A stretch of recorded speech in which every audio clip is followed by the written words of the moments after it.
मैं हूं कमर शीमा और दोस्तों जिस तरह के आप देख रहे हैं मेरे साथ मौजूद है सुमित पीर भाई। सुमित भाई सबसे पहले तो आपके वक्त का बहुत शुक्रिया। थैंक यू चीमा साहब, thank you very much for the invitation. Sumit भाई आज थोड़ा इंटरेस्टिंग टॉपिक है, मैंने कहा इस पे आप बात की जाए। मैं एक स्टोरी से गुजर रहा था, उसमें मैं पढ़ रहा था कि इंडिया के अंदर जो मंदिर है वो बिलियंस ऑफ डॉलर्स के मालिक हैं, वहां पे जो सोना पड़ा हुआ है। मैं देख रहा था कि एक वन कित्सवारा एक टेम्पल है जो कि सदर्न इंडिया में आंध्र प्रदेश में है।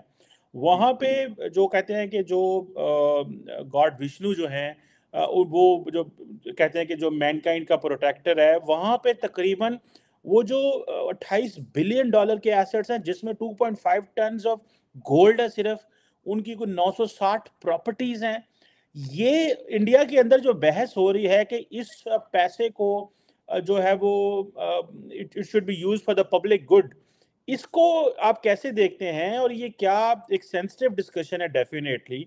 सो what is your take on this कि ये जो मंदिरों का पैसा है ये पब्लिक पे लगाना चाहिए? इस पे आप what is going on in India? ये बड़ा मुश्किल सी डिस्कशन लगती है, इस तरह मजहब के ऊपर कहना कि मंदिरों से पैसा निकाल के, गोल्ड निकाल के तो कहीं लगा ले, क्योंकि हमारे भी मस्जिदों में जो मोनोपोली है वो obviously it is there. So how do you see this? देखिए चीमा साहब, शो पे बुलाने के लिए धन्यवाद और एज यूजुअल अच्छा टॉपिक चूज किया ने। और अगर आप रिकॉल करें जो मेरे आपके पहले इंटरेक्शंस हुए, मैंने आपको बोला है कि जितना सोना हमारे सेंट्रल बैंक में है और जितना सोना हमारे लोगों के पास है, अगर हम मंदिरों का सोना मिला दें, India has the highest gold reserves. पूरे इंडिया का सोना, पूरी दुनिया में सोना जितना, उससे ज्यादा इंडिया में सोना है। इसी के अगेंस्ट हम अपनी जो करेंसी का, या हमारा आज नहीं तो कल कहीं ना कहीं जाके जो गारंटी होती है आपकी करेंसी गोल्ड में, जितना बड़ा सोने का रिजर्व इंडिया के पास है उतना किसी के पास नहीं है। तब ये मंदिरों की बात आई थी उस डिस्कशन में, हमारा वीडियो होगा उस पर जरूर आई थी। देखिए चीमा साहब, मंदिरों का जो सोना है इनफैक्ट पहले से कम हुआ है। सिर्फ एक टाइम में 100-200 साल पहले देखे या 300 साल पहले देखे, बहुत से लोग यहाँ से गजनवी, क्या नाम था, मोहम्मद गजनवी, ये सब बहुत सोना ले गए यहाँ से। वरना इतना सोना था यहाँ पे जो जिसको गिनने का भी कोई शुमार नहीं था। चले जो लुटेरों ने लिया, वो कहानी खत्म हो गई, वो बात पुरानी हो गई। आज भी इतना सोना है कि दुनिया में उतना सोना कहीं नहीं है। पर आपने ये भी देखा कि आज सोमनाथ की हालत क्या और गजनी की हालत क्या है। दोनों का आप इंटरनेट में फोटो निकालिए तो लूट का माल भी काम नहीं आता। पहली बात तो ये है।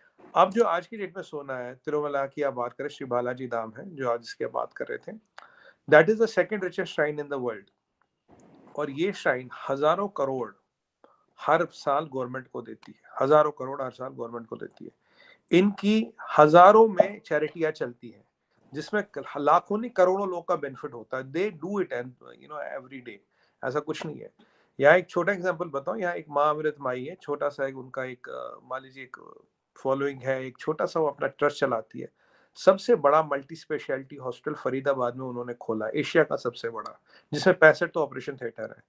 वो 10-20 लाख लोगों को रोज खाना खिलाती है। ये मैं एक छोटे से मामले भाई की कहानी बता रहा हूँ आपको। ऐसे कई सारे, अगर मैं बालाजी की चैरिटी, श्री बाला तिरुपति बालाजी की चैरिटीज की बात करूँ, बेशुमार चैरिटीज है। अगर वैसे पद्मनाभ टेम्पल की बात करूँ, बेशुमार चैरिटीज है। तो वो पैसा अब भी समाज के भले के लिए लग रहा है। सवाल ये है कि जो मंदिरों में सोना पड़ा, ये हजारों सालों का सोना इकट्ठा हुआ है। राइट, ये कोई आज का सोना नहीं, किसी ने दिया नहीं, ना किसी ने ला के दिया भाई इस पे हम फैसला करें। लॉजिकली हम इस पे फैसला करने वाले का कोई होती नहीं, हमारा हक ही नहीं बनता, क्योंकि ये सोना is accumulated for hundreds of years. ये उसकी मलकियत रही है। और एक जो पद्मनाभ टेम्पल है, उसका एक वॉल्ट तो खोला ही नहीं अभी, उसमें 5, 6 या 7 वॉल्ट है, एक वॉल्ट अभी खोला नहीं। और कहते हैं उसमें इतना सोना कि जितना सब वॉल्टों में मिला के उससे ज्यादा है, और उतने डायमंड्स वगैरह। पर उसमें एक हमारे कहावत है, curse, you can not open that vault, कह रहा अगर खोलोगे तो काफी तबाही और ये सब आएगी, ऐसा मानना है। तो अब देखिए, वेटिकन के बाद रिचेस्ट श्राइन है श्री तिरुपति बालाजी। उसके बाद थर्ड या फोर्थ नंबर पे आएगी आपकी माता वैष्णो देवी श्राइन जो जम्मू में है। तो इन श्राइनों में इतना पैसा आता है और इसका कंट्रोल अभी गवर्नमेंट के पास है। सवाल ये है कि यहाँ आपको पता सबसे ज्यादा लैंड बैंक्स किसके पास है? सबसे ज्यादा लैंड बैंक्स है अवकाफ के पास, वक्फ बोर्ड के पास। इंडिया में रेलवे के बाद सबसे ज्यादा लैंड बैंक्स उनके पास है। हमारे पास वहां भी इन्हीं के पास है। हाँ, हमारे पास भी वक्फ बोर्ड है और ये वकाफ के पास, हमारे पास हाँ, नहीं है। और कुछ ये कांग्रेस की गवर्नमेंट कुछ ऐसा एक्ट लाई थी कि अगर दो मौलाना खड़े हो जाए, बोले ये जमीन मेरी है, तो वो जमीन उनकी, और जब तक उसको चैलेंज नहीं किया, को चैलेंज करने का भी एक टाइम है। और वो एक वक्फ ट्राइब्यूनल को जाएगा, वो भी मतलब एक वक्फ एक्ट में सेक्शन 25 है जो बहुत ड्रैकोनियन है, और एक सेक्शन 4 भी है जो भी बहुत ऐसा ही कुछ है, which is a one sided section, उसपे भी बात हो रही है, चलिए वो अलग मसला है।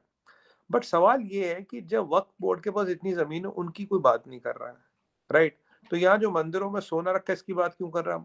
किसी भी मस्जिद का एक भी पैसा गवर्नमेंट ऑफ इंडिया में नहीं जाता, मंदिरों का सारा पैसा गवर्नमेंट ऑफ इंडिया में जाता है। हाँ, पर गवर्नमेंट ये कहती है it should be use for the religious purposes only, religious purpose के लिए यूज होना चाहिए। इनफैक्ट लड़ाई तो यहाँ चीमा साहब ये है कि जो मंदिरों का पैसा, that should be left with temples to decide what do they want to do. क्योंकि अगर मैंने तिरुपति बालाजी में अपनी श्रद्धा से 100 रुपए दिए, तो मैंने उस टेंपल को दिए ना। अगर मुझे गवर्नमेंट को देने, तो पीएम केयर फंड में दे रहा हूँ, मैं टैक्स दे रहा हूँ, मैं 15 चीजें दे रहा हूँ। कोविड के टाइम में देखिए, मैंने भी पीएम केयर फंड में ठीक ठाक अमाउंट डाला था, मेरे घर से भी एक ठीक ठाक अमाउंट गया था अलग से, ट्विटर पे है। कहने की बात यह है कि जो हमें पीएम केयर में डालना, जो हमें देश के लिए जाना, टैक्स डालना, वो डाल रहे हैं। पर जो हम श्रद्धा का पैसा जो हम मंदिर के लिए डाल रहे हैं, that should B only used for the temple and the religious purposes. अब हजारों गौशालाएं चला रहे, ऑर्फनेज चला रहे, हॉस्टल चला रहे। अब जैसे हमारा एक है शिरडी साईं बाबा का टेम्पल है यहाँ पे पुणे में, उन्होंने मिलियंस ऑफ डॉलर्स दिया कोविड के टाइम में। एक और साईं बाबा, उनका टेम्पल है यहाँ पे बेंगलोर में, उनके ऑलरेडी हॉस्टल चल रहे हैं, मल्टी स्पेशलिटी हॉस्टल, जहाँ फ्री इलाज हो रहा है। तो चैरिटीज में मशरूमिंग ऑफ चैरिटीज जो है, that is already run by these institutions, they are taking care of millions, hundreds of millions of people by education, by charity, girl child arrangement, free open heart surgeries, free training से। इसके बाद उसके सोने पे नजर रखने का तो मतलब नहीं। ये सोना उनका उनके पास रहना चाहिए। वैसे भी ये सोना तो देश में रहेगा ना, जब गवर्नमेंट को जरूरत होगी, अगर भगवान न करे ऐसी जरूरत पड़ी, तो तब कोई पीछे हटेगा नहीं चीमा साहब, तब कोई पीछे नहीं हटेगा। बट अभी जरूरत है नहीं, ऐसा कोई प्रावधान है नहीं। तो बाकी यहाँ कुछ लोग हैं यहाँ पे पॉलिटिशियन, जिनका ये मानना है कि भाई ये ऐसा होना चाहिए, वैसा होना चाहिए, अपने पॉलिटिकल रीजंस के लिए कहते हैं। देखिए, जिस दिन वेटिकन की सारी वेल्थ गवर्नमेंट में चली जाए, जिस दिन मक्का की सारी वेल्थ गवर्नमेंट में चली जाए, उसी दिन तिरुपति बालाजी और माता वैष्णो देवी की बात करेंगे। तब तक बात करना बेमानी है, राइट? तो it doesn't make logical sense. जी बिल्कुल ठीक हो गया। अच्छा, ये बताइए कि ये डिस्कशन कौन लोग कर रहे हैं? कौन कहते हैं? क्या ये लिबरल्स हैं इंडिया के अंदर जो ये चाहते हैं? क्या ये सरकार के कोई लोग हैं जो ये बातें कर रहे हैं? क्योंकि जनरल पब्लिक, जिस तरह आपने बात की कि जो बंदा जिसने सरकार को देना है पैसा, वो तो पीएम फंड में डाल देगा या सरकारी इदारों में डाल देगा। जिसने अपना मजहबी जगहों पे पैसा देना है तो उधर ये कौन लोग कर रहे हैं? क्या लिबरल्स जी कर रहे हैं? ये क्या, और उनका क्या एजेंडा, क्या what is the motive behind that? क्या इंडिया को जल्दी एक बड़ी ताकत बनाने के लिए ये बातें हो रही हैं, या कि लिबरल्स ये बातें कर रहे हैं जिनका मजहब से कोई लेना देना नहीं है? जैसे इंडिया के अंदर एक बहुत बड़ी क्लास है जो सारी नॉर्म्स वैल्यूज को एक परे साइड पे डाल रही है क्योंकि उनका पर्सपेक्टिव और तरह का। So who is talking for that? देखिए चीमा साहब, ये भी बेहतरीन सवाल है। देखिए, जहां तक एक आदमी की बात करें, मैं टैक्स देता हूँ, मान लीजिए, ठीक है, मैं पीएम केयर में भी पैसा डालता हूँ, मेरी और भी चैरिटीज है जो मैं करता हूँ अपने लेवल पे, रिलीजियस नॉन रिलीजियस दोनों चैरिटीज करता हूँ, ठीक है। उसके अलावा मैं मंदिर जाता हूँ, 100 रुपए, 200 रुपए, 500 रुपए, जितनी मेरी ताकत है, जितनी मेरी औकात है, उतना पैसा डालता हूँ। तो individual decides where to put the money and how to put the money. ऐसा नहीं है कि इट इज ईदर और, कि भाई अगर मैंने मंदिर में पैसा डाला, मैं चैरिटी नहीं करता, मैं टैक्स नहीं देता, केवल टैक्स देता हूँ और कुछ नहीं करता। ये मेरी नहीं कहानी है, ये मैं आपको कह रहा हूँ, जो हमारे दर्शक हैं इनमें से 99% लोग की कहानी सिमिलर है। ये I am not talking for me as a person, right? ये सब की कहानी सिमिलर है। Everybody tries to contribute to nation building wherever and whatever they can है, but the description is theirs. उनका description है कैसे करना है, कैसे नहीं करना। देखिए, हिंदू मंदिरों में सोना है, हिंदू मंदिर संपन्न है, ये बहुत से लोगों को तकलीफ है। हमारे एक गैंग था तो अर्बन एक्सेल्स का, उन्हें इस चीज से तकलीफ है। वो कहते हैं ना, निशाना, वो कहीं पे निगाह है, कहीं पे निशाना। निशाना इस पे कि इन पे पास ये पैसा क्यों है, ये संपन्न क्यों है, why should they become power centres, why should they become centres of this. औकाफ बोर्ड की जमीनों या वक्फ बोर्ड की जमीनों पे तो कोई बात नहीं कर रहा। अब यूपी में पीछे कुछ हजार मदरसे फर्जी पाए गए, उन पे तो कोई बात नहीं कर रहा। भाई ये जो नया वक्फ एक्ट है, सेक्शन 25 और सेक्शन 4, इस पे तो कोई बात नहीं कर रहा है। और वहां तो अभी कांग्रेस के टाइम में अमेंडमेंट्स लाई गई थी 90s में, और इनसे ये पावर दिया गया था। जबकि यहाँ देखिए, हजारों साल का, और ये लूट खसूट के बाद बचा सोना। ये जो आप देख रहे हो बिलियंस ऑफ डॉलर्स के, लूट खसूट के बाद का बचा हुआ है। I think it's only the what is left is 10 और 20%। जितना लूटा गया, आप कहते हैं गजनी ने तो इतने ऊंटों की लाइन पे सोना ला रहा था, कहता है अब तो मेरी तो लाइन के एंड तक मेरी नजर भी नहीं जा रही। 17 बार आया तो सोमनाथ लूटने। तो कहने की बात ये, दिस इज आफ्टर लूट खसूट, right, this is the gold time. तो चीमा साहब, अब ये तो किसी का मतलब ही नहीं ना। अब मैंने अगर श्रद्धा से पैसा दिया एक माँ तिरुपति बालाजी में, जब आपको अस्पताल बना है ना, आप बताओ अस्पताल के लिए पैसा चाहिए, हम तब भी देते हैं। आप बताओ किसके लिए चाहिए, हम तब भी देंगे। हमारा टैक्स है, और अगर हमारे पास 600 बिलियन का फॉरेन एक्सचेंज रिजर्व है, हम थर्ड लार्जेस्ट इकोनॉमी है by PPP, fifth by GDP, तो हमारे पास कोई पैसे की कमी तो है नहीं। हाँ, कल को गवर्नमेंट की एक पॉलिसी लाती है कि भाई इसके गोल्ड बॉन्ड्स में सोना को कन्वर्ट किया जाएगा, कुछ वो एक अलग चीज है, सोना आपके पास रहेगा पर हम गोल्ड बॉन्ड्स में इसको कन्वर्ट करेंगे या कुछ और करेंगे, इसका इकोनॉमिक यूटिलाइजेशन ये है। देखिए, जब भी देश को जरूरत पड़ेगी, जब भी एक ऐसी चीज आएगी सामने, कोई पीछे नहीं हटना चाहिए। वैसा मैं आपको गारंटी देता हूँ, कोई पीछे नहीं हटेगा। बट ना जरूरत है, ना वक्त है, ना फायदा है, ना नजाकत है। अगर आप एजेंडा चलाने के लिए आप इन चीजों को कमजोर करना चाहते हो, इनको वीकन करना चाहते हो कि इनका हम किसी तरह से जो इनका ये सोना है, इनका ये चांदी, इनके जो एसेट्स हैं, इनको खींचा जाए, तो उसका अपोजिशन तो होगा ही। इनको पब्लिक लेवल पे अपोजिशन ही, मैं आपको एक और बात बताऊं, it's not my point of view, this is the rule, this is the mood of the people on the ground. I mean there should be no interference, ये मतलब ही नहीं। अगर जरूरत पड़ेगी तो सब खड़े, कोई पीछे नहीं हटने वाला। आप देखिए, जब 62 में वॉर हुआ था या कुछ, लोगों ने तो, औरतों ने तो अपने गहने उतार उतार के दिए थे गवर्नमेंट को कि ये लो, हालत तब इतनी नहीं थी तो अपने गहने उतार उतार के दिए। ये तो ऐसा मुल्क है, लोग यहाँ गहने के घर भी बेचने की जरूरत पड़ेगी देश के लिए। बट अभी जरूरत है नहीं, लेना नहीं, देना नहीं, तो ये यहाँ निगाह है और निशाना क्यों? सवाल ये है चिमता। बिल्कुल सही हो गया सुमित भाई, ये बात तो हो गई, सामने आ गई।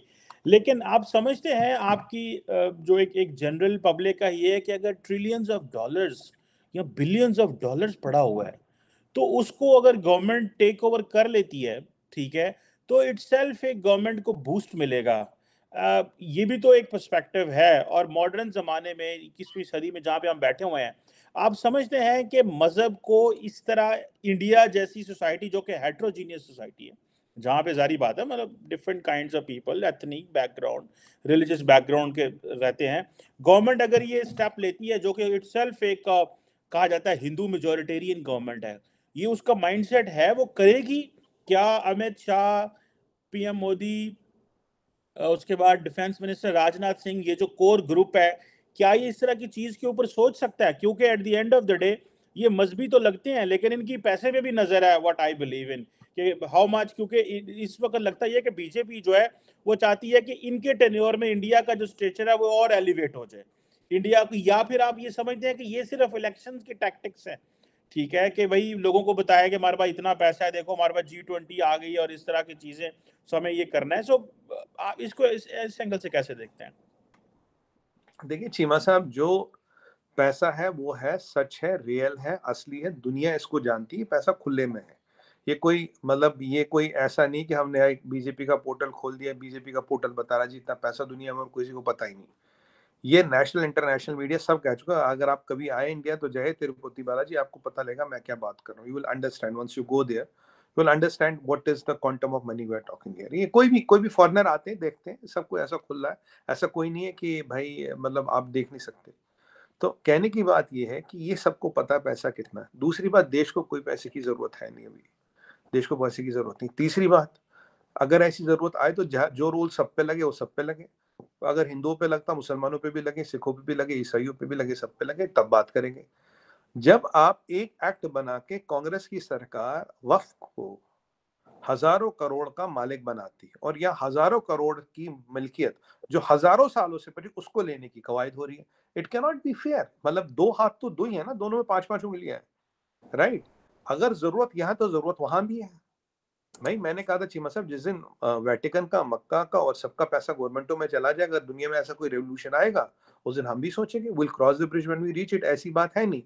तो वही वाली बात है कि हमारे एक कहावत है, कहते हैं भगत सिंह तो हर एक को पसंद है, भगत सिंह से हर कोई प्यार करता, पर ये भी चाहता है कि पड़ोसी का बेटा भगत सिंह हो, मेरा ना हो।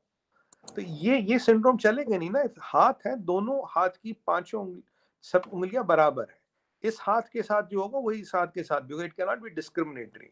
हाँ, बाकी अगर कोई एक साजिश बनाएगा, सोचेगा कि भाई हमें मंदिरों से पैसा निकालना है, government of the day under prime minister Modi की ऐसी कोई मंशा नहीं है, ऐसा कोई इरादा नहीं है। Modi ji is very clear, नहीं ऐसा कुछ नहीं करना। और चीमा साहब उनकी ऐसा उनका वो है, रुतबा है, अगर कभी जरूरत पड़ी तो चीमा साहब मैं एक बात बताऊं, जो झोपड़ी में भी रहता है ना, वो भी अपना बर्तन बेच के पैसा डाल देगा। जी, सरकार ये के लिए जज्बा तो है। हुकूमत ये हिंदू मेजोरिटेरियन वाली बात नहीं, नेशनलिज्म वाली बात है। Today we are talking nationalism है, या मेजोरिटेरियन वगैरह की कोई बात नहीं है। नेशनलिज्म इतना है कि जरूरत पड़ेगी तो गरीब से गरीब आदमी ना लिटरली अपनी हांडी बेच के भी पैसा डाल देगा। ये भारत की ताकत है, ये मैं आपको गारंटी दे रहा हूँ। ये मैंने देखा जब पीएम केयर वाला मसला हुआ था, कोविड वाला मसला हुआ था, जबकि चाहिए नहीं था, लोगों ने बोला था आप खोलो, हमें देना है। और अभी पता उसके ट्रस्टी कौन है? पीएम केयर के ट्रस्टी कौन है? रतन टाटा जी। अब रतन टाटा जी कहने को तो बोलोगे पारसी है, पारसी 0.01% लोग हैं, पर उस पैसे के सारे ट्रस्टी और लेना देना रतन टाटा जी के पास है। तो चीमा साहब ऐसी कोई कमी नहीं है, और मतलब ऐसी कोई जरूरत नहीं है, बट ये देश का एसेट है। ये हम जानते हैं, मानते और पहचानते हैं, ये सोना देश का एसेट है। और जो हमारी करेंसी को ग्लोबल बनाना है, when we look at the total gold reserves in the country, this is a goddamn tangible, valuable asset which will help countries' currency to go global. This will be a guarantee to our currency because we are, as a India, are holding this quantum of a gold reserve. ये जग जाहिर बात है, बता रहे हैं, बताना चाहिए और सबको जानना चाहिए। बिल्कुल ठीक हो गया ये बात। अच्छा, एक आखिरी सवाल भी आपसे सुमित भाई करना है, इसके हवाले से कोई जो ये जो मंदिर हैं, इन्होंने कोई एसोसिएशन भी बनाई है या कोई इन्होंने ऐसा ग्रुप भी बनाया है, या कोई एक कलेक्टिव अप्रोच भी है कि हमें अगर कोई इस तरह की अप्रोच आती है तो हमें इसको कैसे डील करना है, या कि समझते हैं कि ये वन मैन आर्मी है? क्योंकि बहुत सारे लोग जो हैं, बड़े-बड़े जो मंदिर होते हैं, वो बड़े-बड़े, उनके पीछे बड़ी-बड़ी सियासी जमातें, बड़े-बड़े ब्यूरोक्रेट, बड़े-बड़े फौजी अफसरान भी होते हैं। इन्होंने कोई ग्रुप भी बनाया हुआ है ऐसा, या कि ये समझ रहे हैं कि individually they are taking on this propaganda, या प्रोपेगेंडा तो नहीं कहना चाहिए, individually they are taking on this idea जो इनकी तरफ आ रहा है, या कि आप समझ रहे हैं कि सिविल सोसाइटी इनको प्रोटेक्ट कर रही है? देखिए चीमा साहब, जैसे हम श्री तिरुपति बालाजी की बात करें तो is a trust which is managing it, और ये ट्रस्ट बहुत साल पुराना है। अगर मैं माता वैष्णो देवी की बात करूँ तो एक माता वैष्णो देवी ट्रस्ट है। इनफैक्ट विडम्बना तो ये रही, आपको पता है J&K में, आप एक इन्फॉर्मेशन दे रहे हो आपको, J&K में कुछ टाइम पहले तक who has been the biggest revenue getter for the state of और erstwhile state of J&K is Mata Vaishno देवी। हजारों करोड़ रुपया वहां की गवर्नमेंट ने माता से ले रखा, उधार दिया नहीं आज तक वापस। कुछ कुछ अब मनोज सिन्हा जी ने वापस देना शुरू कर दिया। कुछ टाइम तक फारूक अब्दुल्ला साहब इसके ट्रस्टी चेयरमैन वगैरह रहे बोर्ड के, और हजारों करोड़ लिया और दिया नहीं। अब मनोज सिन्हा वापस देना शुरू कर दिया है, ये सच्चाई है। और जो आप पद्मनाभ है टेम्पल करे, that is under the royal family of Travancore, if I am not wrong, उनके अंडर है वो। और वो वैसे ही बादशाह लोग, हजारों अरबों करोड़ के मालिक हैं, उन्हें कोई जरूरत नहीं है। तो इन सब के पीछे तो ट्रस्ट है, बहुत बड़ी बड़ी रॉयल फैमिलीज है जिन्हें इनके पैसे पे कोई नजर है, and these trusts are out in the open. अगर आज मैं आपको एक और चीज बताऊं, अगर आप, मैं ये कोई भी हमारे दर्शक ट्राई कर सकते हैं, अगर आप तिरुपति बालाजी के साइट पे आज जाके 200 रुपए का डोनेशन करना चाहिए। First thing, everything is automated, you can do it online. वैसे वहां भी आप सोना क्या जो भी है डाल सकते हैं, ऑनलाइन भी कर सकते हैं। पहले वो आपसे पैन कार्ड मांगती है, आपका पैन कार्ड वेरीफाई करती है, सॉरी आपका आधार कार्ड मांगेगी, आपका आधार कार्ड वेरीफाई करेगी, तब आपसे 100 रुपए लेगी। ये मैं सबको आज बोलता हूँ, हमारे दर्शकों को ट्राई कीजिएगा, because I know how it works. आपको आप 100 रुपए भी देने, यू हैव एटलीस्ट 100 और 200 चैरिटीज टू चूज फ्रॉम। आप जैसे मान लीजिए मील जिसके लिए भी देना चाहिए। So first of all, they will verify your Aadhaar card. You will get a SMS. When your Aadhaar card is verified, then only you can pay 100 rupees and you will get a instantaneous receipt। और ये ATG होता है हमारा, जिसके अंदर आपको ना tax में रिलीफ मिलता है। ATG का सर्टिफिकेट भी आपका वहीं के वहीं आएगा। तो चीमा साहब, इस देश में मेरे को एक चीज मैं आपको गर्व के साथ कहता हूँ, जहाँ चैरिटीज की बात आएगी, जहाँ ह्यूमैनिटीज की बात आएगी, यहाँ ऑलरेडी लोग, हमारे गवर्नमेंट्स, हमारे मंदिर, हमारे धार्मिक स्थान और काफी इंडिविजुअल इतना करते हैं, इतना करते हैं कि मतलब बस एक, ये भी हमारा एक बहुत बड़ा सुरक्षा का कवच है, एक सुरक्षा का शील्ड है what we are doing। And Prime Minister Modi and his cabinet has no need to do it, they don't have anything on this intention to do it, because they have no, there is no way they would even need this money, but this money is a asset of the country which is within the country and which is for the good of the country। और जब जरूरत पड़ेगी, when push comes to shove, मैंने बोला ना, यहाँ का गरीब से गरीब आदमी हांडी बेच के भी पैसे दे देगा। और देश को बचाने के लिए, देश को बनाने के लिए लगा देगा, उसमें कोई दम, उसमें कोई शक नहीं है चीमा साहब। और ये तो खैर, ये तो हमेशा देश के साथ खड़े रहते हैं। आप बताइए, हजारों करोड़ों की चैरिटियां करना, करोड़ों लोगों का भला करना है, they are doing it from hundreds of years, for last 50 100 years, 200 साल से कर रहे हैं, and with every passing day the quantum of their charities is increasing, ये बढ़ रहा है, घट नहीं रहा। और मैं ये भावना जनरल पब्लिक में भी है चीमा साहब, this not only confined to temples, this is in general public also. तो ऐसे होते हुए तो कोई जरूरत ही नहीं है, और भगवान करे इसकी जरूरत ना पड़े, बट हाँ, ये हमारा नेशनल एसेट है, नेशनल ट्रेजर है, और अपनी करेंसी को ग्लोबल बनाना उसमें बड़ा फायदेमंद चीज है ये आप और हम डिटेल में इस पर बात कर चुके, तो उसमें फिर से आप नहीं जाएंगे। तो बस यही है चीमा साहब। ठीक है, thank you very much Sumit पीर भाई, हमें बताने के लिए ये जो डिस्कशन हो रही है और जिसको मैंने इंटरनेशनल मीडिया में भी देखा, सो इसके पीछे मकसद क्या थे, मकासद क्या है और why it is going on. Thank you very much, बहुत शुक्रिया। थैंक यू चीमा साहब।